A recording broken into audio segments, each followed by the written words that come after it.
Hello everyone. Welcome to my channel, and welcome to a new video. Today let's take a look at the specs, performance, and more for Sony's PlayStation 5, and Microsoft's Xbox Series X, next-gen consoles. Sony's PlayStation 5 and Microsoft's Xbox Series X, finally had their big reveals, leading into the holiday season, so now we can get a proper look at the two next-gen consoles side by side. Both are being released in November 2020. It will cost $499 for the base versions of both consoles, which come with optical disc drives, while the digital variant of the PS5 will cost $399, and the Xbox Series S will cost $299 only. But there's more to know when trying to decide which of the next-gen consoles to jump on this holiday season. Specs and performance, storage, the lineup of launch games, and other features can make a world of difference. Below, we'll dive into the differences and similarities between the PS5 and the new Xbox. So unless you're prepared to drop the cash for both, consider using this video to help you figure out which next-gen console is the one you want. Today we comparing performance, storage, controller, online services, and playable game at launch. I won't ever let my thoughts get away now. I got better things to do, picking fate now. I just wanna be the best, call me great now. I don't know if I'm okay or insane now. I remember better days on the playground. Performance. Regardless of which console you go for, you're getting an upgrade. Series X's specs suggest a much stronger console than the Xbox One X, while the PS5 sees a similar improvement over the PS4 Pro. The Xbox One X previously had a pretty sizable advantage over PS4 Pro, but the newer systems should be fairly close. If the numbers above mean little to you, the general breakdown is that the Xbox Series X is slightly more powerful than the PS5. Storage. Both the Series X and PS5 are using solid-state drives, or SSDs, this time around. PlayStation 5 users should see a noticeable improvement in the time it takes for a game to load on the next-gen console in comparison to the PS4 as a result. The same is true for Xbox Series X in comparison to Xbox One, which Microsoft already confirmed at E3 2019. In the PS5's hardware reveal, it was said that load times in Marvel's Spider-Man could go from roughly 15 seconds in PS4 to 0.8 seconds on PS5, while Phil Spencer asserts that developers now have the ability to virtually eliminate load times. That said, results will vary by game. Series X also has more storage. 1 TB is a lot more than 825 GB. You also won't have access to this entire amount for your games, as a certain amount if needed for basic system files and the OS.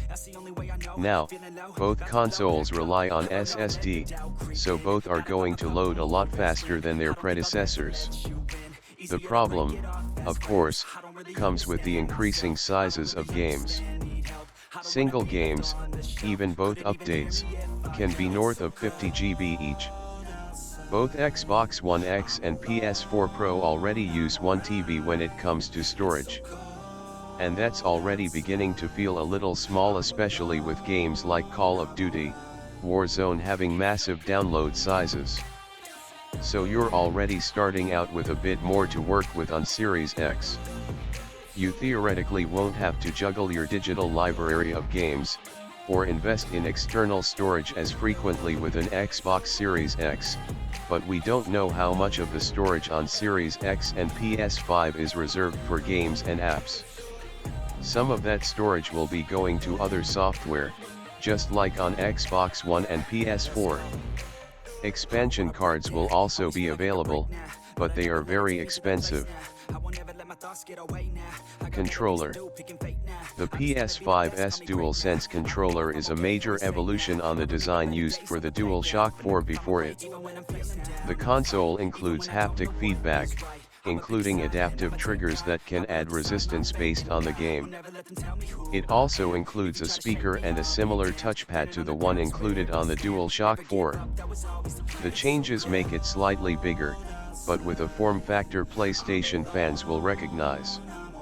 The Xbox Series X controller also has a few new features to improve on its tried and true controller.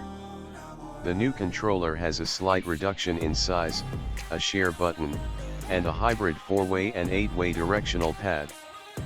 You'll still be able to use Xbox One controllers with the Series X, and the new Series X controller can be used on Xbox One as well. Online service. PlayStation Plus will be available on the PS5, with an upgraded benefit for PS5 users called the Plus Collection. Xbox Live Gold and the highly successful Xbox Game Pass will be a large part of the Series X experience as well. The key difference this time around will be cloud game streaming, which has picked up in recent months with Google entering the fray in November 2019 with Stadia. Microsoft has Project X Cloud, which will make its way onto Series X in some form. Sony already has a game-based cloud streaming service, PlayStation Now, which will also be transferred to PS5. Playable games at launch. The Bluepoint Games remaster of Demon's Souls and a few first-party games from Sony, like Spider-Man, Miles Morales, will be launch titles for the PS5. Microsoft first revealed Halo Infinite as a Series X launch title, but the game was later delayed to 2021. It also showcased Senua's Saga, Hellblade 2 alongside the Series X reveal at the Game Awards 2019. No word has been given about Hellblade 2's release date, but certain first-party games such as Gears Tactics will be coming to the console along with Xbox One. Other games on the consoles will be receiving free next-gen upgrades. These include Cyberpunk 2077 and Assassin's Creed Valhalla. So, that's it for today guys. I hope you got a better idea about next-gen consoles. Comment below your thoughts, and we'll meet in a new video. Bye.